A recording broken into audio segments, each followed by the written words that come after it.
इसके साथ में हूँ आपकी होस्ट किरण नज़ीर। नाज़रीन, इस वक्त मैं मौजूद हूँ एसएसपी इन्वेस्टिगेशन ऑफिस में और मेरे साथ मौजूद हैं एक ऐसी बहादुर खातून जो कानून नाफिज करने वाले इदारों में अपनी ड्यूटी बाखूबी सर अंजाम दे रही हैं, जो कि women and children protection cell की इंचार्ज भी रह चुकी हैं। व्यूअर्स, जिस वक्त मैं आपको मिलवाने जा रही हूँ हमारी बहादुर खातून SSP investigation madam Lubna Tiwana से, और उनसे पूछेंगे कि उनको कैसे शौक़ हुआ इस शोबे में, इस फील्ड में आने का। क्या उनका बचपन से शौक़ था या वालिदैन या वालदा की ख्वाहिश पे उन्होंने ये फील्ड चूज़ की। अस्सलाम वालेकुम मैडम। वालेकुम अस्सलाम। जी मैम, सबसे पहले तो हम फ़ख्र महसूस करते हैं आप पे और हमारे कानून नाफिज करने वाले इदारों में काम करने वाली तमाम ख़वातीन के, जो कि जो है वो मर्दों की शाना बशाना अपनी ड्यूटी पर असर अंजाम दे रही है। मुझे सबसे पहले ये बताइएगा कि आपको कैसे शौक़ हुआ इस फील्ड में आने का? मुझे दो रीज़न बने थे। एक तो ये कि यूनिफॉर्म जॉब बहुत ज़्यादा पसंद थी और बहुत अट्रैक्टिव थी, और इस वजह से दूसरा ये था कि मुझे कुछ मैं ऐसा करना चाहती थी कि जिसमें डायरेक्ट मेरे पास अथॉरिटीज़ हों, और अगर मैं किसी के लिए कोई वेलफेयर का काम कर सकूं या किसी को कोई मुश्किल हो और मैं उसकी हेल्पफुल हो सकूं, तो मुझे पुलिस का डिपार्टमेंट एक ऐसा लगा कि जहाँ पे मेरे पास फुल अथॉरिटीज़ हैं जिनको मैं यूटिलाइज़ करते हुए और इस शौक़ को पूरा कर सकती हूँ। अच्छा, बचपन से शौक़ था आपको पब्लिक की खिदमत करने का? बचपन से तो नहीं कह सकते, क्योंकि हाँ, जब थोड़े बड़े हुए कॉलेज लाइफ में आए, लोगों के मसले मसाइल्स का अंदाज़ा हुआ, तो उस वक्त अच्छा, मुझे ये बताइएगा कि बिलोंग कहाँ से करती हैं और आपकी तालीम के हवाले से मुझे थोड़ा सा बताइएगा, एजुकेशन क्या है? मैंने ग्रेजुएशन किया हुआ है और बेसिकली मेरा ताल्लुक़ जो है वो पाकिस्तान के सूबे पंजाब से है। उससे आगे हमारा अपना कबायली शहर है मिठा टिवाना, हम वहाँ से बिलोंग करते हैं, और राजपूत हमारी कास्ट है। और मेरे वालिद साहब जो थे वो कराची में जॉब में थे, जिसकी वजह से हम भी बचपन से कराची आ गए थे, और यहीं पे सारी एजुकेशन हमने कंप्लीट की, और यहीं से फिर कॉलेज कंप्लीट किया, फिर जॉब कर रहे। मैंने BCHS गवर्नमेंट गर्ल्स कॉलेज से BA किया है, ग्रेजुएशन। और बेसिकली जो स्टार्ट किया था अपनी एजुकेशन का, वो हमारा एक होता था PMTF मॉडल स्कूल, तो वहाँ से 7th तक मैंने पढ़ा। फिर मैंने आर्मी पब्लिक स्कूल से मैट्रिक किया, उसके बाद कॉलेज मैंने BCHS गर्ल्स कॉलेज। आप मुझे ये बताइएगा कि स्टार्टिंग में आप SSP की सीट पर फाइज हुई थी या फिर इससे पहले किसी और? मैंने सिंध पुलिस में एज ए इंस्पेक्टर ज्वाइन किया था 94 में, और उसके बाद फिर मैं अपनी बेसिक ट्रेनिंग की थी। मैंने 1 साल की एकेडमिक ट्रेनिंग होती है हमारी। उसके बाद हमारा ABCD कोर्स होता है, जिसके अंदर हमें तमाम डिपार्टमेंट्स में काम करना बताया जाता है। फिर उस 3 साल का ये प्रोबेशनल पीरियड होता है हमारा। उसके बाद फिर मैं फर्स्ट एडिशनल SHO लगी थी women police station district south में, जो कि पहला लेडीज़ का पुलिस स्टेशन था। बेनज़ीर भुट्टो साहिबा ने उसको बनाया था। उसके बाद फिर मेरी अपने टाइम पर जो है वो प्रमोशंस हुई। फिर मैं FIA में चली गई थी, वहाँ मैं असिस्टेंट डायरेक्टर हो गई थी, फिर डिप्टी डायरेक्टर हो गई थी। तो फिर गवर्नमेंट की पॉलिसी चेंज हो गई, तो मैं वापस पुलिस में आ गई, और वापस आके मैंने अपनी प्रमोशंस को और अपनी सीनियरिटी को क्लेम किया, और क्लेम करके फिर मैं 2023 में SP की पोस्टिंग पर आ गई। माशाल्लाह। अच्छा मैम, कुछ अर्सा पीछे चले जाएँ तो मर्दों की तादाद बहुत ज़्यादा थी महकमा पुलिस में, लेकिन आप जैसे कुछ ख़वातीन आई जिन्होंने महकमा पुलिस में जो है अपने किरदार बखूबी सर अंजाम दिए। तो मुझे ये बताइए कि बाहसियत खातून होते हो आपको कितनी मुश्किलात का सामना करना पड़ता है क्रिमिनल्स को पकड़ने के लिए?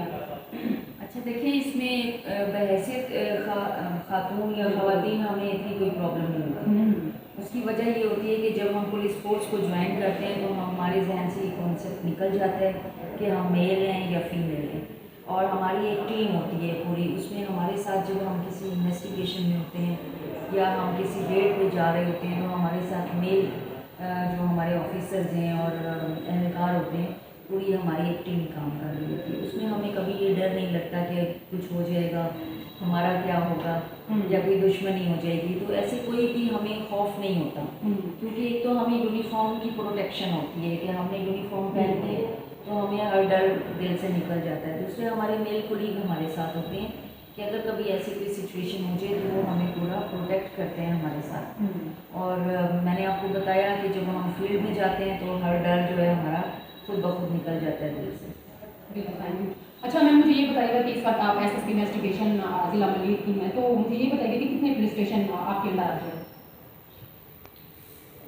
एस डिस्ट्रिक्ट मलिक में हमारे पास 16 थाने, सॉरी 12 थाने।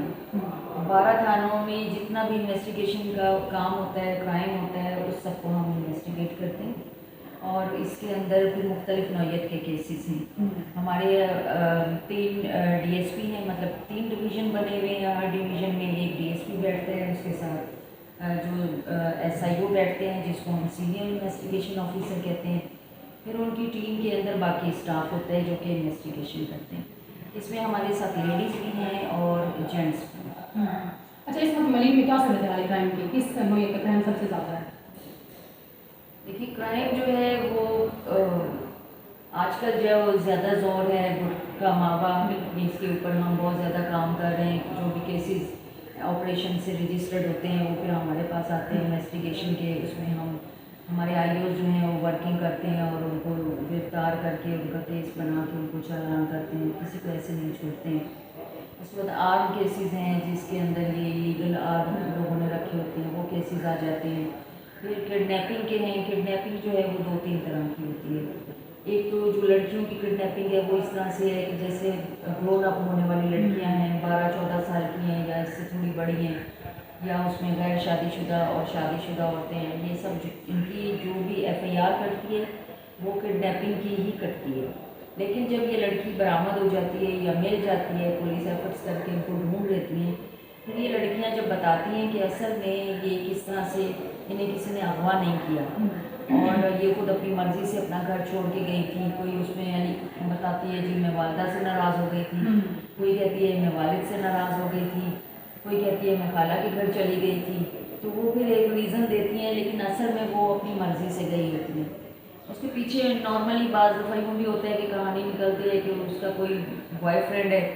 अब वो बॉयफ्रेंड से, क्योंकि उसने अपने घर में बताया होता है कि मैंने इससे शादी करनी है, पेरेंट्स जो हैं वो अपनी समझ के मुताबिक नहीं बेहतर समझते उस रिश्ते को, तो वो डिस्करेज करते हैं। तो ऐसे में अब वो क्योंकि टीनेज से गुजर रही होती हैं, तो वो क्या करती हैं, हाल ये निकालती हैं कि लड़के के कहने में आके और फिर वो घर से फरार हो जाती हैं। फिर कुछ ऐसे होते हैं कि वो मिल जाती हैं, तो उन्होंने निकाह कर लिया वो होता है, तो हम उनको फिर कोर्ट में पेश कर देते हैं। उनका 164 का स्टेटमेंट होता है। स्टेटमेंट के बाद जो भी सूरत हाल होती है पुलिस उसके मुताबिक कार्रवाई करती है। शादीशुदा होती हैं, वो अपनी मर्ज़ी से या शौहर के साथ नहीं है उनकी बन रही, तो वो नाराज़ होकर या घर छोड़ के चली जाती हैं। तो उनके पेरेंट्स को क्योंकि फैक्ट्स नहीं मालूम होते तो वो उनके एफआईआर कटवा देते हैं। तो किडनैपिंग जो है, ओरिजिनल किडनैपिंग बहुत कम होती है। ज़्यादातर ऐसे ही होते हैं कि जो ये लड़कियां अपनी मर्ज़ी से गई होती हैं। फिर कुछ बच्चों की होती है। छोटे बच्चों की जो किडनैपिंग है वो वाकई, वो भी उसकी 2 कैटेगरीज हैं। एक तो वाकई में उनको किडनैप किया जाता है और फिर उनके साथ गलत काम करके और उनको या मार दिया जाता है, या वो उनकी अगर जान बच जाती है तो वो अपने पेरेंट्स तक पहुंच जाते हैं। कुछ बच्चे ऐसे होते हैं कि जैसे उन्हें अपने घर का रास्ता नहीं पता, उन्हें अपने वेयर अबाउट नहीं पता, छोटी उम्र के हैं, वो गुम हो जाते हैं, तो उनको हम ढूंढते रहते हैं। कुछ बच्चे ऐसे होते हैं कि जो पेरेंट्स ने किसी ने डांट दिया या कोई ज़्यादा काम दे दिया, या अपने स्कूल टीचर से वो डरे हुए हैं या नाराज़ हैं किसी भी हवाले से, वो अपने घर से मिस हो जाते हैं। कुछ अरसे के लिए वो चले जाते हैं। अब अगर तो वो किसी करीबी रिश्तेदार के यहाँ गए होते हैं या कहीं दोस्त के यहाँ किसी ऐसी जगह, वो तो रिकवर हो जाते हैं। लेकिन बाज़ बच्चे ऐसे होते हैं कि वो फिर रिकवर नहीं हो सकते, पता चला कि वो अपनी नादानी में किसी और जगह चले गए। तो किडनैपिंग का ये रेशो। अच्छा मैडम, किडनैपिंग के अलावा जो है लड़कियां आजकल की जो है वो छुपी छुपी बातों में आकर रिलेशनशिप में तो आ जाती है लड़कों के, लेकिन वो बाद में उनको ब्लैकमेल किया जा रहा था, अरेस्ट किया जा रहा था, तो वो उस बारे में आप क्या कहना चाहेंगे गर्ल्स को देखिए, हम ऐसे किसी को भी कितना भी समझाएं, आप देखें टीवी के ऊपर ड्रामे बनते हैं, फिल्में बनती हैं, टिकटॉक के ऊपर दूसरी तीसरी अवेयरनेस की जितने भी इश्यूज चल रहे हैं उसके अंदर इन चीज़ों को बहुत ज़्यादा हाईलाइट किया जाता है लड़कियों को समझाने के लिए। लेकिन जब तक कि कोई खुद से एक्सपीरियंस नहीं करती उसको समझ नहीं आती। लड़कियों के हवाले से मैं ये कहूँगी कि जो ये इलेक्ट्रॉनिक डिवाइस के थ्रू जैसे यूट्यूब है, टिकटॉक है, या इस तरह के जो Social चैनल्स हैं, media, हाँ, सोशल मीडिया के हाँ। चैनल्स हैं, इन लोगों ने लड़कियों के जहन में इतना इनको मेंटली बड़ा कर दिए। आप ये देखें कि छोटी छोटी उम्र की जब लड़कियां हमारे पास आती हैं और हम देखते हैं कि ये 13, 14, 15 साल की हैं, लेकिन वो इतना फास्ट सोच रही होती हैं जो हमने अपनी उस एज में नहीं सोचा होता। उसकी वजह ये है कि ये ड्रामे या फिल्में या इस तरह की चीज़ें देख देख के ये इनके जहन बन चुके होते हैं, और ये अपने उसके जो बॉयफ्रेंड होता है, किसी लड़के ने इसको झांसा दिया होता है किसी भी लिहाज से, शादी के लिए या कहीं घुमाने फिराने या शॉपिंग के लिए, वॉट एवर कुछ भी हो, उसमें ये उसकी बातों में आ जाती हैं और उसके साथ चली और जाती जब हैं। शादी की बात आती तो बोलती थी हमारी फैमिली नहीं मान रही। फिर जब शादी के लिए अगर वो इंसिस्ट करती हैं, अब पहला तो वो स्टेप यही करता है ना कि लड़का लेके चला जाता है लड़की को कहीं, दोनों ने आराम से अपना टाइम स्पेंड कर लिया, घूम फिर लिया। अब ज़ाहिर है जब लड़के को हर चीज़ पहले से ही उसको मिल जाएगी तो उसका चार्म उस लड़की में ख़त्म हो जाता है, फिर वो उससे जान छुड़ाता है। जब जान छुड़ाता है तो फिर वो कोई ना कोई बहाना कर देता है कि मेरे पेरेंट्स नहीं मान रहे या उसके नहीं मान रहे या कोई भी। फिर वो लड़की जब इस तरह से यूज़ हो जाती है और फिर वो वापस अपने पेरेंट्स में आती है, तो फिर वो या तो पेरेंट्स कभी रिपोर्ट करते हैं, कभी नहीं करते हैं, या वो उस बात को जो है कवर करने की कोशिश करते हैं। तो लड़कियों के लिए यही हमारा है कि उनको अपना अच्छा बुरा सोचना चाहिए, और अगर उनके वालिदैन उनको किसी बात से रोकते हैं तो वो जायज़ रोक रहे होते हैं। उसमें वालिदैन उनके दुश्मन नहीं होते, कभी अपने वालिदैन को अपना दुश्मन ना समझें। उनका सबसे अच्छा जो सपोर्टर है, उनके सबसे अच्छे जो दोस्त हैं वो उनके पेरेंट्स हैं। अच्छा मैम, मुझे ये बताइए कि आजकल हमारे माशरे में मर्दों के साथ साथ खवातीन की बहुत बड़ी तादाद का रुझान जो है मंशियात की तरफ है, तो आप क्या समझती हैं कि ये फैमिली की तरफ से कोई जो है कमज़ोरी है या फिर टीचर्स की कोई? इसमें देखें, फैमिली की इग्नोरेंस हो सकती है, हम उसको प्रमोशन नहीं कह सकते। इसी तरह टीचर्स की इग्नोरेंस हो सकती है, उसको हम प्रमोटेड नहीं कह सकते कि वो उसको प्रमोट करें इस चीज़ों को। हाँ, माफिया जो होता है वो हर जगह होता है, जो ये ड्रग्स का काम कर रहे होते हैं उनके पीछे एक वजह होती है कि न्यू जनरेशन को उन्होंने तबाह करना है। अब वो कहाँ से ये चीज़ लेकर आए हुए हैं, फिर वो अपनी जो ड्रग्स हैं उसका वो इस्तेमाल करते हैं। सबसे इजी जो उनको एक्सेस मिलता है वो स्कूल और कॉलेजेस में मिलता है। न्यू जनरेशन है, उसे नहीं पता क्या खा रहे हैं, कितना नुकसानदेह। और नशा एक ऐसी चीज़ है कि अगर एक दफ़ा लग गया ज़बान पर तो वो फिर आगे ही बढ़ता जाता है। बहुत कम लोग होते हैं जिनके पेरेंट्स उन बच्चों को घर के अंदर ऑब्जर्व कर लेते हैं। देखें, ये पेरेंट्स की भी जिम्मेदारी है कि अपने बच्चों की एक्टिविटीज़ के ऊपर नज़र रखें, चाहे वो किसी ड्रग में इन्वॉल्व हो रहे हैं, चाहे वो कोई इलीगल एक्टिविटीज़ में हो रहे हैं। इवन यहाँ के पेरेंट्स के लिए तो यहाँ तक होनी चाहिए जिम्मेदारी कि वो अपने बच्चों को इतना लुक आफ्टर करें कि अगर उनको अभी उन्होंने मोबाइल फ़ोन दे दिए, मोबाइल फ़ोन देखें मैं बुरा नहीं कहती, आजकल वक्त की ज़रूरत है, लेकिन उसका चेक एंड बैलेंस होना चाहिए। पेरेंट्स को एक्सेस होना चाहिए अपने बच्चे के मोबाइल का, कोई पासवर्ड नहीं लगने दें, कोई उसकी प्राइवेसी नहीं होने दें। पेरेंट्स का जब दिल करे वो अपने बच्चे का मोबाइल फ़ोन चेक करें। जो आपके बच्चे, बेटियां या बेटे अगर अकेले कमरे में रहने के आदी हैं, आपने उनको अलग कमरा दिया हुआ है कि बच्चे रह रहे हैं, तो आप उनके अलग कमरे में चेक एंड बैलेंस रखें कि वो कितनी देर तक मोबाइल का इस्तेमाल करते हैं, कितनी देर अपने फ्रेंड्स के साथ बात करते हैं, किस तरह से। आप देखें बच्चे सो रहे हैं, ऊपर कंबल लिया हुआ है और रात के 2-3 बज गए हैं और वो मोबाइल पर अपने फ्रेंड्स के साथ लगे हुए हैं, चाहे वो लड़कियां हैं चाहे वो लड़के हैं, शादीशुदा हैं या गैर शादीशुदा हैं। तो ये ट्रेंड बन गया है। तो पेरेंट्स की प्राइम जिम्मेदारी है कि वो इन चीज़ों को खुद से देखें। बच्चे को बिल्कुल इजाज़त ही ना हो कि वो वॉशरूम के अंदर अपना मोबाइल लेकर जाए। मोबाइल का कोई काम नहीं है वॉशरूम में। तो ऐसे पेरेंट्स ये चेक एंड बैलेंस रखें। क्यों मोबाइल और वॉशरूम लाजिम मलजूम हो गए हैं आजकल के क्राइम के लिए, वो भी कैसे कि फ्रेंडशिप हो गई है लड़के और लड़की में। अब लड़का उसे कहता है लड़की को, ये ब्लैकमेलिंग का एक जरिया बता रही हूँ, वो उसे कहता है अपनी मुझे न्यूड पिक्चर्स दो या अपनी शर्ट उतारो या अपने आप को ऐसे पेश करो।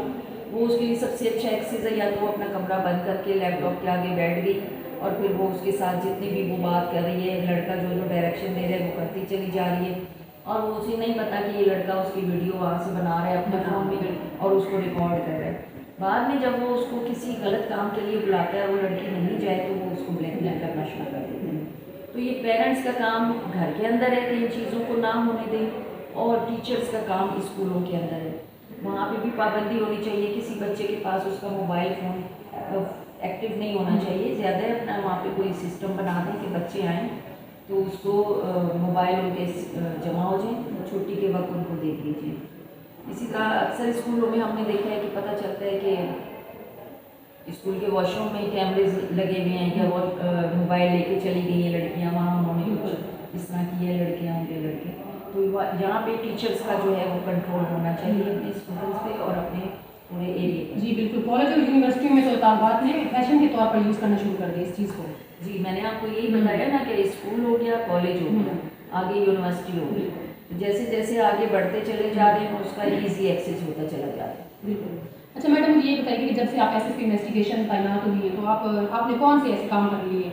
वैसे तो काफ़ी सारे आपने केसेस अभी बताए जैसे कि आपने सॉल्व किए, लेकिन कुछ ऐसे केसेस होते हैं जो अभी तक नहीं हो पाए, लेकिन आप मुझे बताइए कि इस बार कितने केस आपके ज़ेरे तफ्तीश हैं और कौन कौन से आपने पकड़े हैं? देखिए केसेस बहुत ज़्यादा हैं, हमारे डेली बेसिस पे केसेस जो है रजिस्टर्ड होते हैं। उसके अंदर मर्डर केसेस भी हैं, उसके अंदर लड़ाई झगड़े के भी हैं, उसमें किडनैपिंग के भी हैं, उसमें रेप केसेस भी हैं, चोरी डकैती के भी हैं, ड्रग्स के भी हैं, आर्म लाइसेंस के भी हैं। ये सारे केस रोज़ाना ही कहीं ना कहीं किसी थाने में, क्योंकि 12 थाने हैं, हर थाने में कोई ना कोई केस रजिस्टर्ड हो रहा होता है। और हमारे पास क्योंकि इन्वेस्टिगेशन का टाइम जो है वो 14 दिन की होता है, 14 दिन के बाद हमें चालान या डिस्पोजल ऑफ केस करना होता है।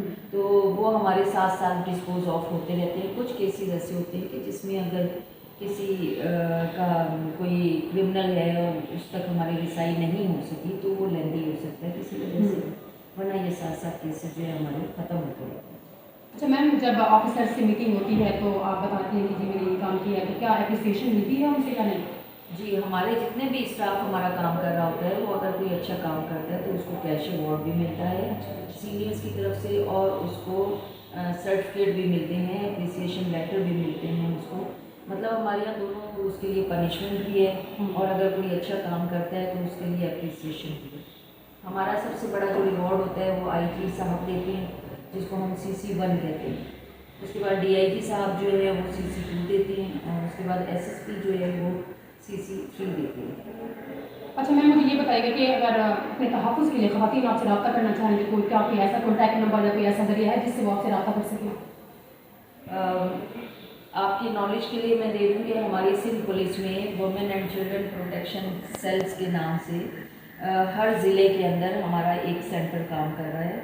एक हमारा CPO में जहाँ IG साहब बैठते हैं, वहाँ हमारा मेन ऑफिस है जहाँ से पूरे इन सेंटर्स को कंट्रोल किया जाता है। पूरे सिंध के अंदर 41 हमारे women and children protection cells काम कर रहे हैं, और इसकी खासियत ये है कि इसमें जो इंचार्ज हैं वो भी लेडीज़ हैं, जितना स्टाफ है वो भी लेडीज़ हैं, सिवाय ड्राइवर या ऑपरेटर के। और इसमें अगर किसी भी तरह का कोई क्राइम है और कोई उसका विक्टिम है, कोई कंप्लेनेंट है, वो डायरेक्ट इन ऑफिस में जाके अपनी कंप्लेंट भी लार्ज कर सकते हैं। अपनी कंप्लेंट के ऊपर उन्हें उसी वक्त असिस्टेंस मिलती है, फौरी तौर पे कार्रवाई होती है। जैसे फ़र्ज़ करें कोई लड़ाई झगड़े का केस हो गया जिसे हम डोमेस्टिक वायलेंस कहते हैं, तो अगर डोमेस्टिक वायलेंस का कोई भी मैटर है तो उसी वक्त हमारी जो इंचार्ज होती हैं वो उसका कंप्लेनेंट का स्टेटमेंट लेकर, उसकी कंप्लेंट लेकर, और उसके ऊपर अगर ज़ख्मी है कोई तो उसको मेडिकल लेटर इशू करवा देते हैं। फिर मेडिकल रिपोर्ट आने के बाद उसके ऊपर FIR हो जाती है।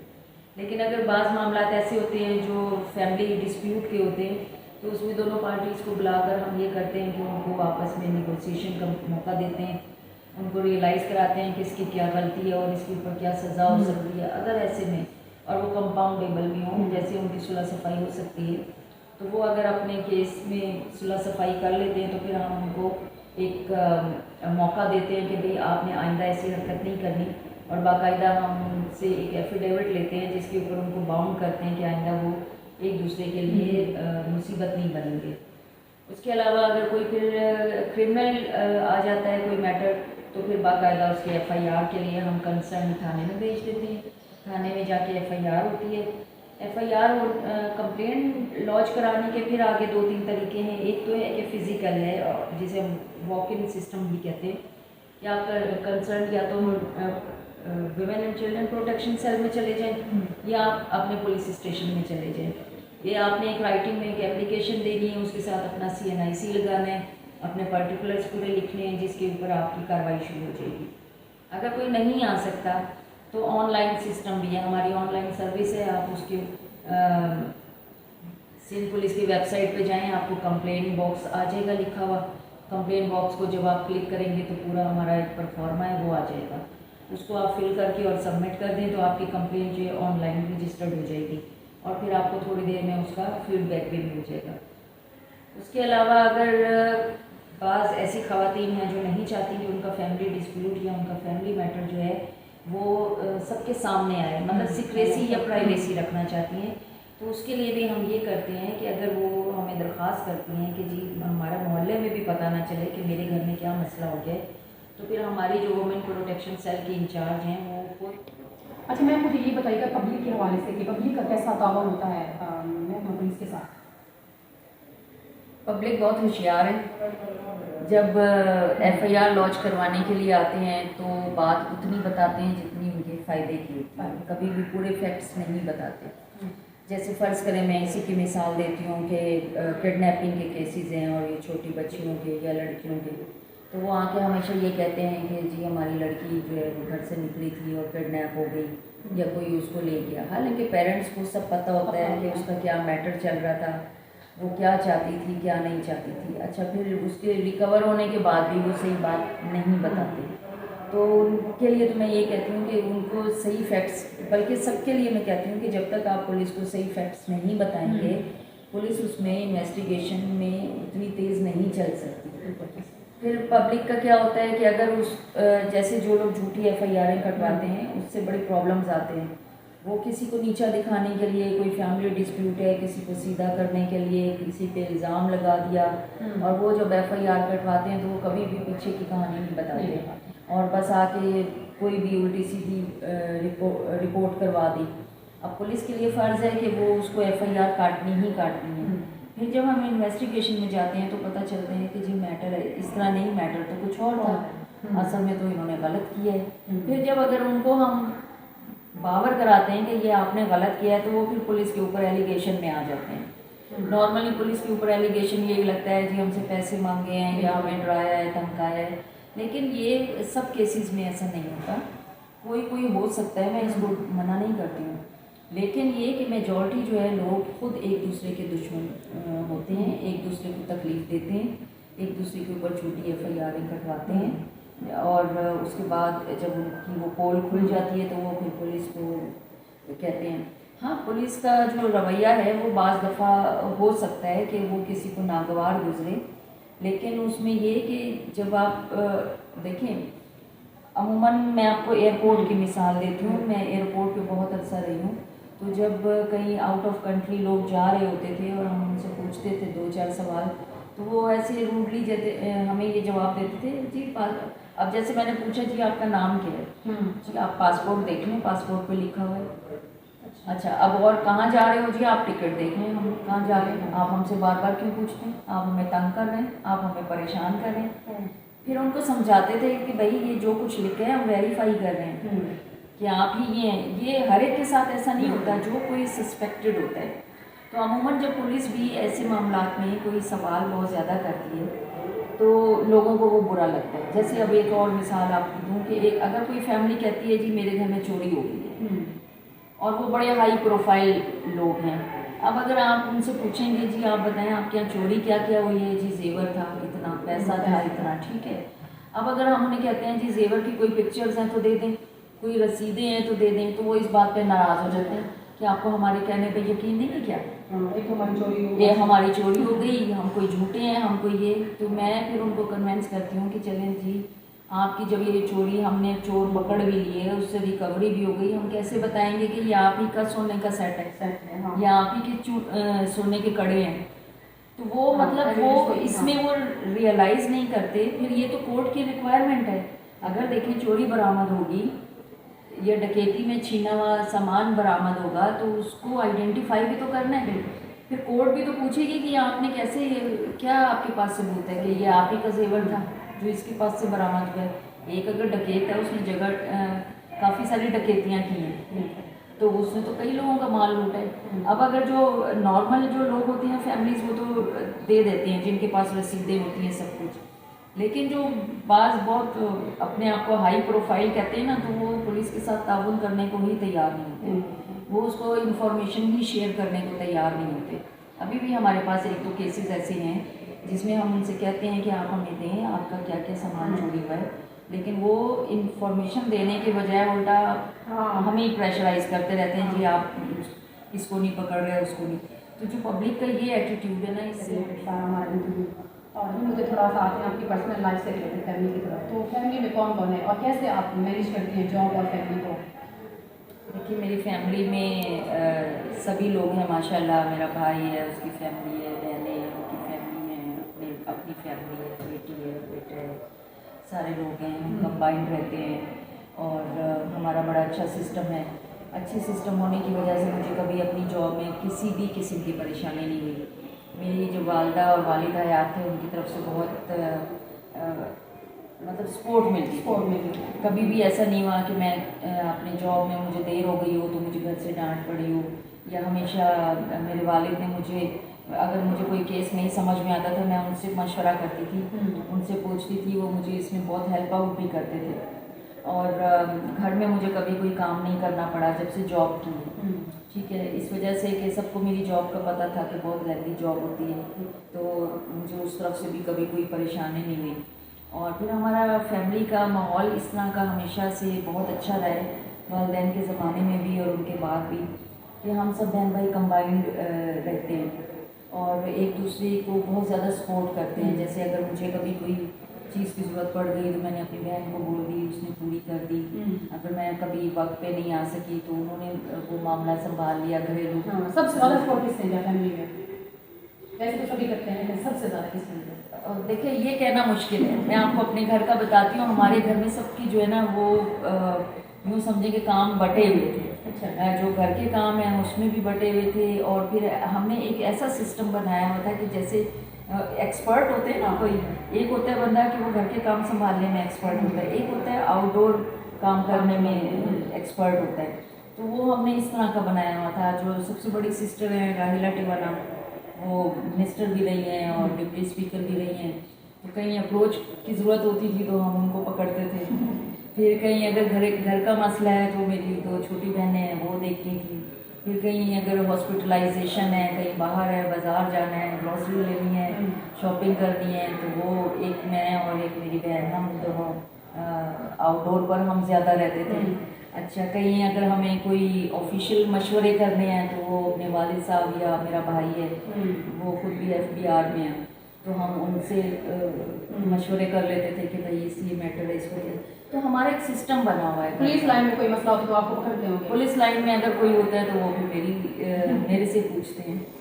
तो वो मैं कहती हूँ बल्कि हर घर में इस तरह का अगर एक सिस्टम बन जाए तो वो सब फिर बड़े रिलैक्स रहते हैं। बिल्कुल ऐसा ही है। जी, thank you so much madam, आपका हमसे मुखातिब होने का बिल्कुल भी दिल नहीं चाह रहा आपसे इजाज़त लेने का। आपने बहुत सारी हमें इन्फॉर्मेशन दी और इंशाल्लाह हमारे इस इंटरव्यू से हमारी माँ बहनों को जो है वो फ़ायदा ही होगा, क्योंकि उनके बारे में हमने काफ़ी सारे ऐसे क्वेश्चन थे जो लोगों के माइंड में थे, तो उनको हमने क्लियर किया। तो नाज़रीन, ये थी हमारे साथ ज़िला मलीर की SSP investigation madam Lubna Tiwana, जिनसे हमारी बहुत ही अच्छी गुफ्तगू रही। इंशाल्लाह नेक्स्ट वीक किसी ऐसे एपिसोड के साथ आपकी खिदमत में हाजिर हुई। तब तक के लिए अपनी होस्ट किरण वज़ीर को दीजिए इजाज़त। अल्लाह हाफिज़।